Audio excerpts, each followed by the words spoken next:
Hey everyone, welcome to Major Mondays, brought to you by the Roots Research LLC. Make sure to check us out on Twitter. If you want to be a part of the conversation, you can tweet us there or join the Discord. Both of the links are down below. If you like the content here, make sure to like it, smash that subscribe button. That's where I'm switching up for all the YouTubers out there. And then hit that notification bell so you can get notified as soon as we go live, we drop a video. That way you can keep up with all the market news. I've got Tim with us here today.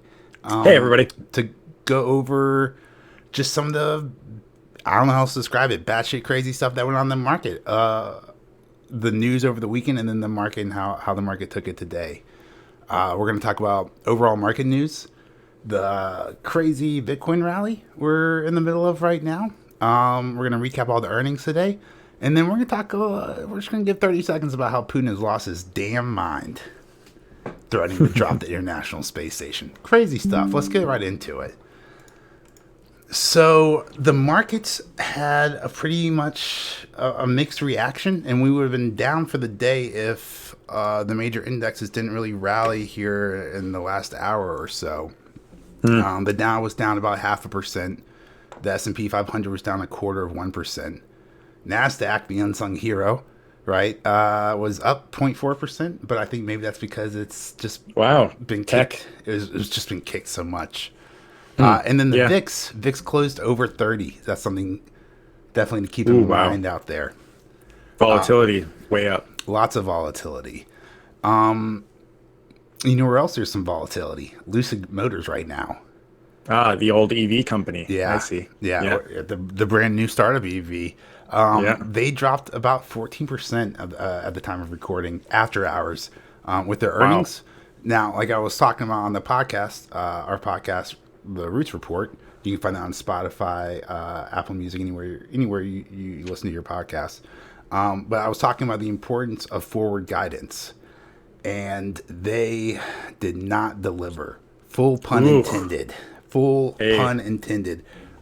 They're slashing production expectations from 20,000 units this for 2022 down to between 12 and 14,000. Wow. Yes, not quite half, but Polestar is sounding like a dream made in heaven compared to this thing now. Polestar, that's ticker GGPI. Also another SPAC. We've got some really premium DD on Polestar. If anyone's interested in learning more, you can join our Discord and get access to that. Let's see. But they're not the only EV company in the news right now. Tesla, what a rally Tesla's seen over the last couple of days here. They're up 7% on Monday as of the end of day here. That's nuts. Yeah. I mean, it is Tesla. That's not out of the ordinary for them. But, no, they got they got an upgrade from a very big analyst firm in Wall Street. Okay. So yeah, I mean, quite the rally. They tapped 700 and then just shot straight up. Now we're looking at like 875 almost. Wow. But you know who else has had a crazy rally?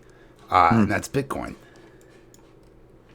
Yes, that rally is happening right now as we speak. I mean, we saw kind of take off with UTC 9. So I'm just gonna use my memory here. It was like 5 p.m. Eastern Standard Time, and then Bitcoin just shot up from the high 30s, right? 38. It's been teasing around 39, 38 like the whole day, and then it shot up to 43,000. I want to say this is Russia related because they closed the SWIFT. It may be, but the numbers, like, that's a great conspiracy theory, but the numbers just like when you dive a little bit deeper, it doesn't make a ton of sense. One, there's just not that much liquidity. You can only move like a max of $3 million US. And I think that's in the States. I think it's even lower, like maybe $200,000 per max transaction on most exchanges. So I mean, I guess you could open up 20 exchanges, accounts. You mean exchanging from cryptocurrency to cash, like a actual Moscow Coinbase or a Moscow FTX. Yeah. Okay. Like an exchange to give them your rubles, which saw a huge decline. I mean, the MOEX, which is the Moscow exchange, both the exchange and an index, it's a little confusing. The index tracks like the top 50 large caps. Wow. But yeah, so the NYSE and Nasdaq both halted or most of the major Russian companies on their exchanges. Now, interestingly enough, you can still trade Russian ETFs. And someone earlier in the Discord asked how that was possible. Like, if the Russian stocks aren't trading, how are the ETFs trading? And it's really cool. It's not a very well known fact, but most of these, because they're Russian, right? They also trade on other exchanges.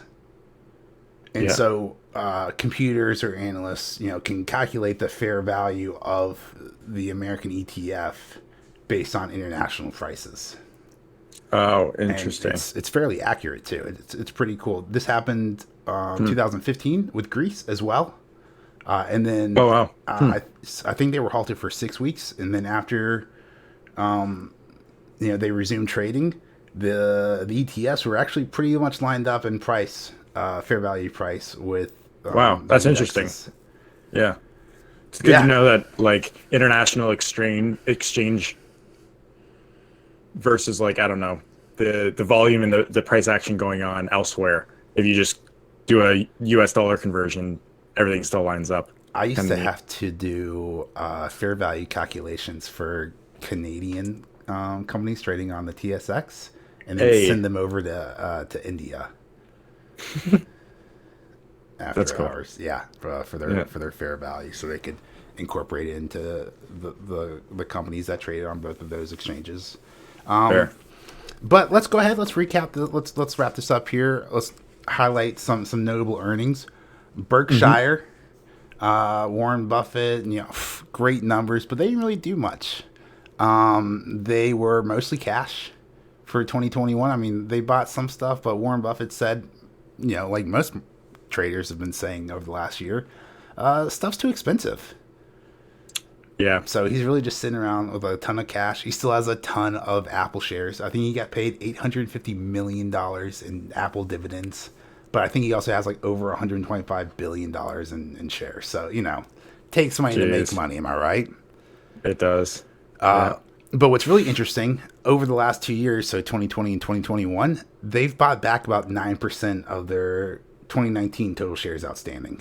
Almost 10%. Oh, wow. Yeah. So, they're using that cash. Yeah, they are. Thank goodness, too, with inflation. That's what you should be doing whenever you have more cash, right? Yeah, right? If you don't see anything you want to buy your own stuff. And that's exactly what he's been doing. Yeah.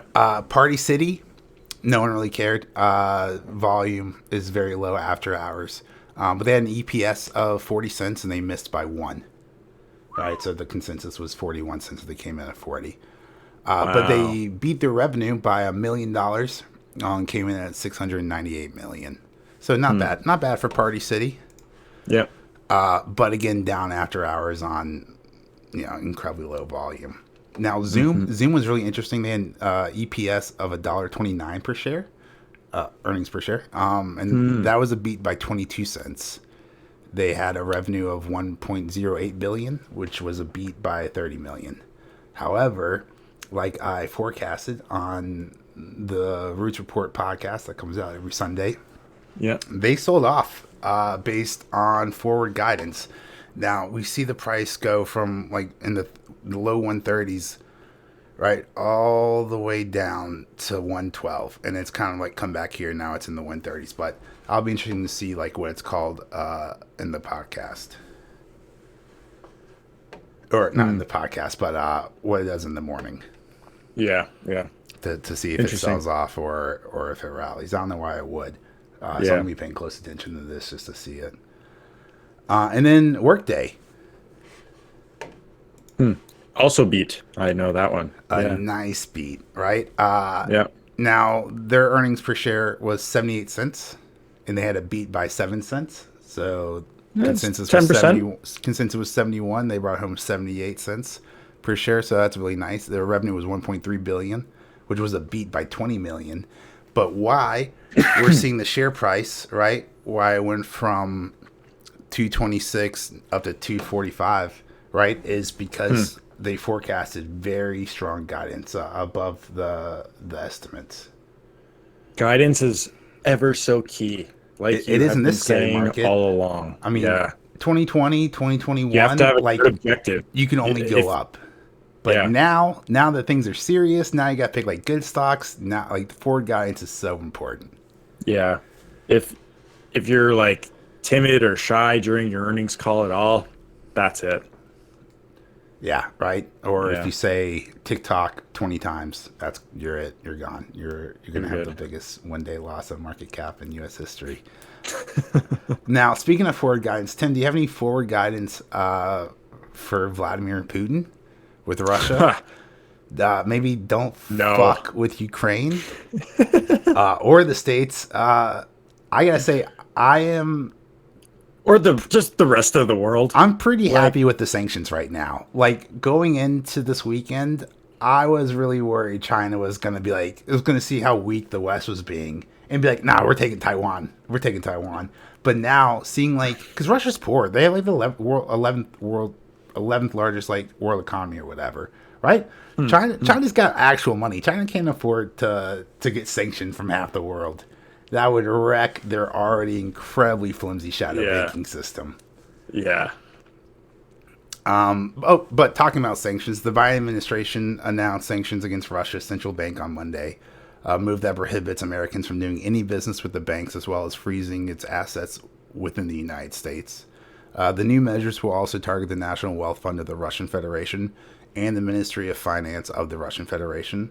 And a Biden administration official who spoke on the condition of anonymity in order to share Washington's thinking said the new sanctions will take effect immediately. Weird that they're being anonymous. We already knew that they were going to affect immediately. I mean, they said that. Yeah. But, I mean, Putin's lost his damn mind, right? I mean, like, he threatened to bring down the International Space Station, right? And he put Russia's nuclear forces on special alert, whatever that means. Yeah, he's just, I don't know, trying to grasp at straws, just trying to throw the fear card out there, and hopefully something spins his way. But he's lost his damn mind. Now, did you hear that they've been preparing for this for several years, like 5, 6, 8 years? They had like a backlog of like money and like funds that they've been like saving up and stashing away. You know, their little rainy day fund. But the new sanctions cuts them all off from that access. Oof. Yeah. And protests are going wild in Russia. I saw on the news. I can imagine. There's been over 2,000 arrests in Russia from anti-war protesters. Wow. So the Russian citizens aren't even... No. I mean, the ruble fell... Like, their markets fell. Yeah. Like, the exchange fell like 50%. The ruble dropped like 30%. Like, it's now 98 rubles to the dollar. Right, so it's just worth. Yeah, so it's like a couple cents. One more, just barely more than a penny. Yeah, it's 1.2 Canadian cents. Crazy. Wow, that's crazy. Yeah, so like if I was, like if this happened to, like if the United States invaded Mexico and this happened to the United States, I'd be like, fuck that. I'd be so mad. I can only imagine what the Russians are thinking. The trader in me wants me to buy rubles. I mean, yeah, except these sanctions, like you said before, are just, they're only been in effect, like the harsher ones have only been in effect less than 24 hours. I know. So it's probably going down. It's going to get worse before it gets better, but I'm not afraid of leaps. I'm not afraid of leaps right now. On Russian rubles? Maybe not their currency. But like maybe some ETFs. I don't know. Taking like, I don't know. We'll see. We'll talk about this in the Discord. That's a perfect chat for Discord. It is. And if you want to join the conversation, you can join our Discord. Link is in the description below. You can also find our link to Twitter. That's rootsresearch_. If you want to follow the link, you just want to tweet at us. Let us know what you thought about the market. How'd you trade today? Let's see, Tim, anything else before we head off? Good luck, Bitcoin. Right? I hope I wake up. Bitcoin. You better be 48,000 tomorrow. I know you won't be, but it would be nice. I guess really just pointing out gold here. We kind of see like the inverse effect. Weird how that works. Bitcoin dropped on the 23rd, 24th, and is now rallying up. And then if you look at gold spiked on the 24th, and then went back down. Yeah. But still, overall, pretty good for the month. Yeah. It's probably the only chart that you can look at and be like, hey, maybe there's a war going on right now. But anyway. I'm pretty sure you could look at all charts and know that, Major. I wouldn't. I mean, the Nasdaq closed higher, right? The Nasdaq closed higher for the third day in a row. That's not the start of a war. That's True. That's the start of a stimulus check. Yeah. But anyway, thank you so much for tuning in. Make sure to give this video a like and subscribe to the channel if you haven't already. We'd love to hear from you. Give us a comment down below or just join the Discord. We'd love to have you a part of the conversation. Thanks for joining us here on Major Mondays. Tune in next week. Tomorrow, Tim's going to be taking over for Tim Trades. Tim Trades. Tim Trades on Tuesdays. Tim Trades on Tuesdays. Tuesdays trading with Tim? Tim's Trade Talk. We'll workshop this. But anyway, Tuesdays Trade Talk. We'll see. Give us a subscribe. That way you can get the notification when Tim's video drops tomorrow going over some of his trades. Spoiler alert. They are profitable and heavily Raytheon. Heavily Raytheon heavily weighted Friday. in Raytheon. But cool. Since Friday. Thanks so much, guys. Have a great night. Hope to see you guys in the Discord. Everyone be safe. Thoughts and prayers go out to everyone in Ukraine. Stay safe, everyone. Yes. Bye.